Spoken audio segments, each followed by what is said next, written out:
नमस्कार। Study checker में आपका स्वागत है। आज है 13 जून 2020। 13 जून 2020 के सभी अत्यंत महत्वपूर्ण नेशनल और इंटरनेशनल लेवल की करंट अफेयर्स की चर्चा हम इस वीडियो में विस्तार पूर्वक करेंगे। मेरी कोशिश है कि आपको इस वीडियो को देखने के बाद अन्य किसी पीडीएफ को देखने की आवश्यकता ना पड़े, इसलिए मैंने काफ़ी महत्वपूर्ण प्रश्नों को ही इस वीडियो में शामिल किया है। तो आप वीडियो को स्किप ना करें और लास्ट तक देखें। मेरी कोशिश रहेगी कि इन 10 प्रश्नों के दौरान आपके कम से कम 30 अन्य करंट अफेयर्स के प्रश्न भी क्लियर हो जाएं, क्योंकि मैं प्रत्येक प्रश्न से जुड़े हुए अन्य महत्वपूर्ण डिटेल्स भी बताता हूं। तो इस वीडियो को लास्ट तक देखें और अगर आप इस वीडियो की पीडीएफ डाउनलोड करना चाहते हैं तो डिस्क्रिप्शन में दी गई लिंक के माध्यम से हमारे टेलीग्राम ग्रुप पर जुड़ जाइए, क्योंकि वहां आपको स्टडी चेकर की इंटरनेशनल लेवल करंट अफेयर्स की पीडीएफ के साथ साथ आपके अन्य एग्जाम्स के लिए महत्वपूर्ण पीडीएफ भी आपको मिल जाएंगे। तो डिस्क्रिप्शन में दी गई लिंक पर जाकर टेलीग्राम ग्रुप से अवश्य जुड़ जाइए। साथ ही साथ वीडियो के लास्ट में मैं आपको एक प्रश्न पूछूंगा जिसका आंसर आपको देना है, तो वीडियो को स्किप नहीं करना है, लास्ट तक देखिए। और शुरुआत करते हैं दिन के पहले प्रश्न के साथ। आज का पहला प्रश्न है, किस जहाज निर्माता ने कोस्ट गार्ड के लिए ICGS कलकत्ता बरुआ नामक फास्ट पेट्रोल वेसल डिलीवर किया है? तो इसका सही आंसर हो जाएगा garden Reach ship builders and engineers. Garden Reach ship builders and engineers ने ICGS कलकत्ता बरुआ नामक एक पेट्रोल का जहाज निर्माता कोस्ट गार्ड के लिए दिया है। Garden Reach ship builders and engineers को अगर हम शॉर्ट में बोलें तो ये होगा GRSE। Garden Reach ship builders engineers ने ICGS कलकत्ता बरुआ के अलावा 4 अन्य शिप भी दिए हैं, जिनमें से एक शिप की अभी डिलीवरी नहीं हुई है, जबकि 3 शिप की डिलीवरी हो गई है। उन शिप के नाम हैं, पहला शिप है ICGS प्रियदर्शनी, दूसरा है ICGS एनी बेसेंट और तीसरा है ICGS अमृत कौर। और जिस शिप की डिलीवरी नहीं हुई है उसका नाम है boat yard 2116 Seychelles coast guard. क्या नाम है जिसकी अभी डिलीवरी नहीं हुई है Garden Reach ship builders and engineers द्वारा? उस शिप का नाम है boat yard 2116 Seychelles coast guard. उस शिप की अभी Garden Reach ship builders engineers को कोस्ट गार्ड के लिए डिलीवरी करनी है, जबकि हाल ही में जो शिप दिया है उसका नाम है ICGS कलकत्ता बरुआ, जो garden Reach ship builders and engineers द्वारा कोस्ट गार्ड के लिए पेट्रोलिंग के लिए दिया गया है। इसकी जो क्षमता है वो 34 मील से अधिक तक चलने की क्षमता है। बात करते हैं अगले प्रश्न की, बाल श्रम निषेध दिवस कब मनाया जाता है? तो इसका सही आंसर हो जाएगा 12 जून। 12 जून को बाल श्रम निषेध दिवस मनाया जाता है और सबसे पहले इसकी शुरुआत हुई थी 2002 में। 2002 में सबसे पहले बाल श्रम निषेध दिवस मनाया गया था।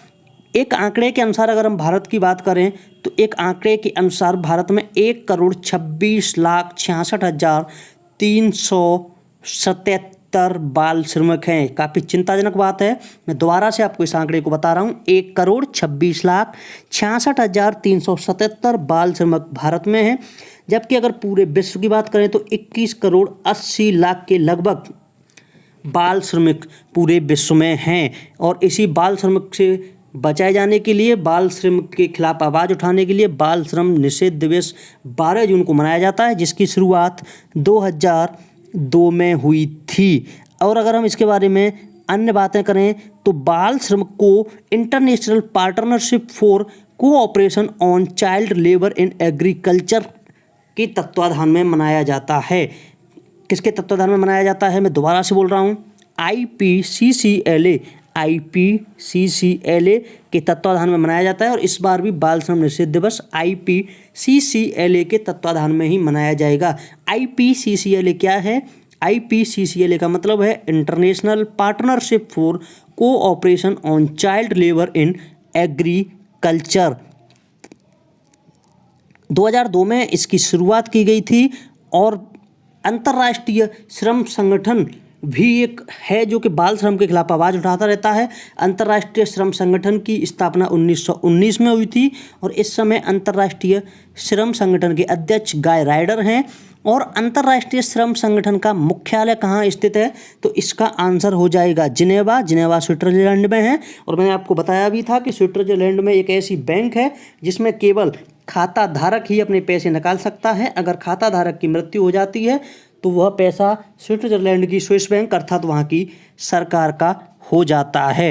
इसके अलावा एक और प्रश्न है कि बाल श्रम के बारे में अगर हम बात करें तो भारत किन किन संधियों पर बाल श्रम के तत्वाधान में हस्ताक्षर कर चुका है, तो वो है अंतर्राष्ट्रीय श्रम संगठन बलात् श्रम सम्मेलन में भारत बाल श्रम न कराने पर संधियों पर हस्ताक्षर कर चुका है। उसके अलावा बच्चों के अधिकार पर संयुक्त राष्ट्र सम्मेलन पर भी भारत हस्ताक्षर कर चुका है, जबकि अंतर्राष्ट्रीय श्रम संगठन बलात् श्रम संख्या 105 में भी भारत हस्ताक्षर कर चुका है। तो ये था इसके बारे में। जबकि भारत में चल रहे बाल श्रम के कुछ महत्वपूर्ण संघ हैं, जिनमें ऑल इंडिया ट्रेड यूनियन संघ, भारतीय मजदूर संघ, हिंदू मजदूर सभा, बाल श्रम उन्मूलन एवं कल्याण कार्यक्रम, centre of India trades unions के संगठन चल रहे हैं। और मैं माफ़ी चाहूँगा, हिंदू मजदूर सभा नहीं, हिंद मजदूर सभा बाल श्रम के कार्यभार को देखने के लिए भारत में चल रही है। बात करते हैं अगले प्रश्न की। सिर्फ एक दिन तक खेलों को टालकर चर्चा में रहे राष्ट्रमंडल खेल 2022 कहाँ आयोजित होंगे, तो इसका सही आंसर हो जाता है इंग्लैंड। एक काफ़ी फैसला राष्ट्रमंडल खेल 2022 के लिए लिया गया था महत्वपूर्ण, जो कि काफ़ी चर्चा में रहा था। पहले राष्ट्रमंडल खेल 27 जुलाई 2022 से आयोजित होने थे, जिन्हें सिर्फ एक दिन के लिए टाला गया है, और अब ये खेल 28 जुलाई 2022 को होंगे। राष्ट्रमंडल खेलों के टालने के मामले में एक बयान आया था कि एक दिन खेल टालने पर एथलीटों को तैयारी का समय मिल जाएगा। हालांकि एक दिन में कितनी तैयारी कर पाएंगे तो एथलीट ही जानते हैं, लेकिन इसके कारण राष्ट्रमंडल खेल 2022 काफ़ी चर्चा में रहे थे और इनका आयोजन इंग्लैंड में होगा। राष्ट्रमंडल का पहली बार जो आयोजन हुआ था वो 1930 में हुआ था, और 1930 से 1950 तक राष्ट्रमंडल खेल को ब्रिटिश एम्पायर गेम्स के नाम से जानते थे, जबकि 1954 में इसका नाम एक बार फिर चेंज हुआ और इसे 1954 से लेकर 1966 तक British Empire and Commonwealth Games के नाम से जाने जाते थे, जबकि 1970 से 1974 तक ब्रिटिश कॉमनवेल्थ गेम्स के नाम से इन्हें जाना जाता था, और अब राष्ट्रमंडल खेल के नाम से जाना जाता है, जो कि इंग्लैंड में आयोजित होंगे। मैं फिर से बता रहा हूँ, राष्ट्रमंडल खेलों का आयोजन सबसे पहले 1930 में हुआ था। 1930 से 1950 तक ब्रिटिश एम्पायर गेम्स के नाम से इन्हें जाना जाता था, जबकि 1954 से 1966 तक British Empire and Commonwealth Game, जबकि 1970 से 1974 तक इन्हें ब्रिटिश कॉमनवेल्थ गेम्स के नाम से जाने जाना लगा। बात करते हैं अगले प्रश्न की। मार्केट रिसर्च कंपनी IDC के अनुसार वर्ष 2019 में गूगल ने स्मार्टफोन की बिक्री के मामले में किसे पीछे छोड़ दिया है, तो इसका सही आंसर हो जाएगा वन प्लस काफ़ी मशहूर मोबाइल है, जो कि वन प्लस के संस्थापक पहले वीवो कंपनी में कार्य करते थे, और वीवो कंपनी से इंजीनियरिंग के पद से इस्तीफा दे के वन प्लस के संस्थापक ने अपनी कंपनी स्टार्ट की थी, और काफ़ी कम दिनों में छा गया। भारतीय बाज़ारों में सबसे ज़्यादा वन प्लस को पसंद किया जाने लगा है, लेकिन 2019 में गूगल ने वन प्लस को बिक्री के मामले में पछाड़ दिया है। मार्केट रिसर्च कंपनी IDC के अनुसार गूगल ने वर्ष 2019 में 72 लाख पिक्सल्स फ़ोन बेचे हैं, और वन प्लस इतने फ़ोन नहीं बेच पाया है। वन प्लस की अगर हम संस्थापक की बात करें तो वन प्लस के संस्थापक हैं पीट लाओ। पहले ओप्पो में काम करते थे, लेकिन बाद में इन्होंने ओप्पो इलेक्ट्रॉनिक्स से इस्तीफा दिया 2013 नवंबर में, और दिसंबर 2013 में इन्होंने वन प्लस की स्थापना की, और वन प्लस एक काफ़ी मशहूर कंपनी बन गई। बात करते हैं अगले प्रश्न की।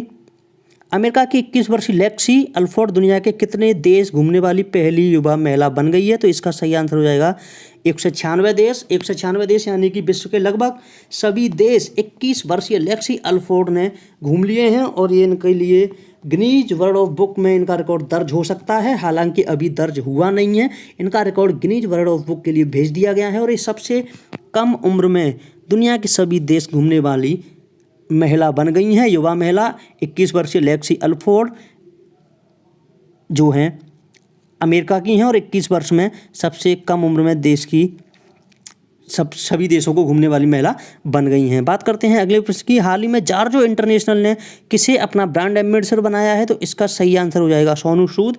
हाल ही में कोविड-19 लॉकडाउन के दौरान प्रवासी मजदूरों को अपने खर्चे पर बस के द्वारा उनके गृह राज्य तक भेजकर सोनू सूद काफ़ी सुर्खियों में आए थे, और उनके इसी ब्रांड को बनाने के लिए जार्ज इंटरनेशनल ने उन्हें अपना ब्रांड एम्बेसडर बनाया है सोनू सूद को। बात करते हैं अगले प्रश्न की। अब बर्निंग नामक हाल ही में लिखित उपन्यास किसके द्वारा लिखा गया है? बर्निंग जो कि अभी अभी उपन्यास लिखा गया है, किसके द्वारा लिखा गया है? तो इसका सही आंसर हो जाएगा मेघा मजूमदार। मेघा मजूमदार ने अब बर्निंग नामक एक उपन्यास लिखा है। चित्र में देख रहे हैं आप, ये है मेघा मजूमदार। बात करते हैं अगले प्रश्न की।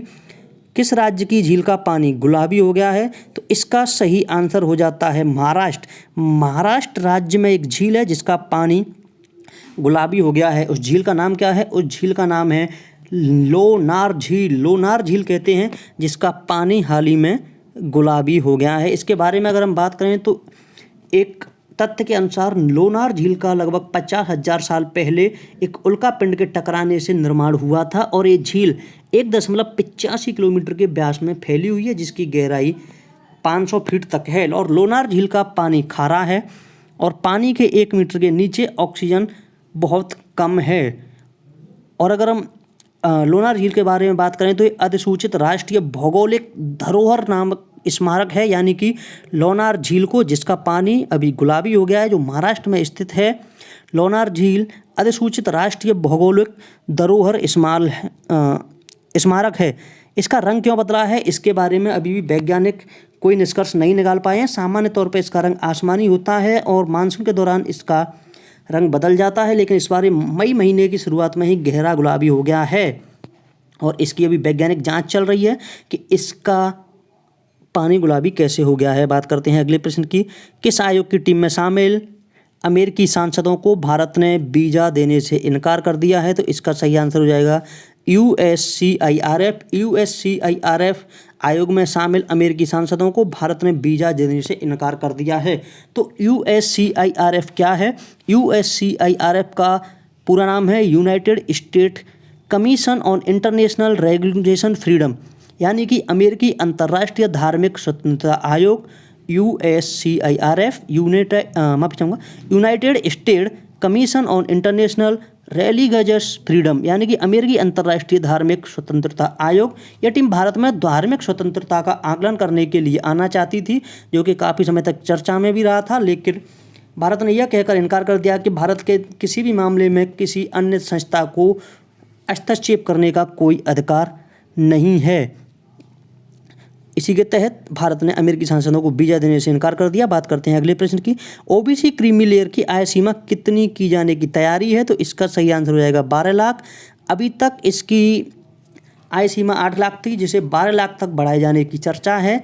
हालांकि एक समिति ने इसे 15 लाख तक करने की रिपोर्ट सौंपी थी, लेकिन बाद में इसे 12 लाख किया गया और अभी तक इस पर प्रधानमंत्री के हस्ताक्षर नहीं हुए हैं। ये फाइल केवल कैबिनेट में है और अभी इसके फैसले का इंतज़ार है, इसलिए अभी ये फैसला नहीं हुआ है। लेकिन 12 लाख तक OBC क्रीमी लेयर की सीमा बढ़ाए जाने की चर्चा चल रही है। मैंने आपसे कल एक प्रश्न पूछा था, प्रधानमंत्री नरेंद्र मोदी ने 11 जून को किसे संबोधित किया था? तो इसका सही आंसर हो जाता है ICC के 95वें स्थापना दिवस पर नरेंद्र मोदी ने 11 जून को ICC को संबोधित किया था। ICC का मतलब इंटरनेशनल काउंसिल ऑफ क्रिकेट से नहीं है। ICC international cricket of council एक अलग संस्था है, यह इंटरनेशनल क्रिकेट और काउंसिलिंग की संस्था नहीं है। बात करते हैं अगले प्रश्न की, जो कि आपके लिए है। आपके लिए है प्रश्न, स्वतंत्रता सेनानी रामप्रसाद बिस्मिल को फांसी कब दी गई? ये करंट अफेयर से संबंधित प्रश्न नहीं है। इस प्रश्न का उत्तर आपको कमेंट बॉक्स में देना है। इस प्रश्न का आंसर मिलेगा आपको कल की वीडियो में। तो मिलते हैं फिर कल की वीडियो में, तब तक के लिए धन्यवाद।